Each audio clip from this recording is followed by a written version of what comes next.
அடுத்து நம் உணவில் காய்கறிகள் அதிகம் சேர்க்கணும். காய்கறினா எதாவது சேர்க்கணும், எது காய்னு வருதோ அதெல்லாம் சேர்க்கணும். அதுதான் நம்ம நாட்டில் விளையிறது. கத்தரிக்காய், வெண்டைக்காய், முருங்கைக்காய், பூசணிக்காய், அவரைக்காய், பாகற்காய், காய்னு முடிகிறத மட்டும் சாப்பிடணும். வாழைக்காய் தவிர மற்றது எது காய்னு முடியுதோ அதை சாப்பிடுங்க. அது நம்ம நாட்டு காய். அதை விட்டு ஆங்கில காய்கள், பீட்ரூட்டு, கேரட்டு, சௌசௌ, இதெல்லாம் எந்த பிரயோஜனமும் கிடையாது, சத்து கிடையாது. இதிலே நம்ம கத்தரிக்காய், கத்தரிக்காய், அதுக்கு பேர் ராஜகாய்ம்பாங்க.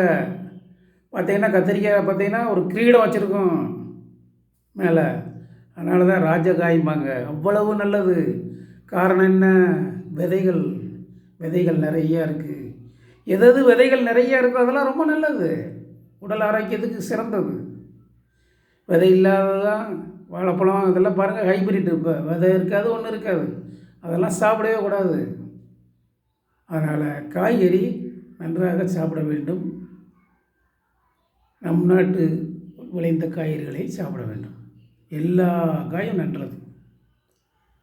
ஆங்கில காய்களை விட்டு ஒழிக்க வேண்டும். நன்றி.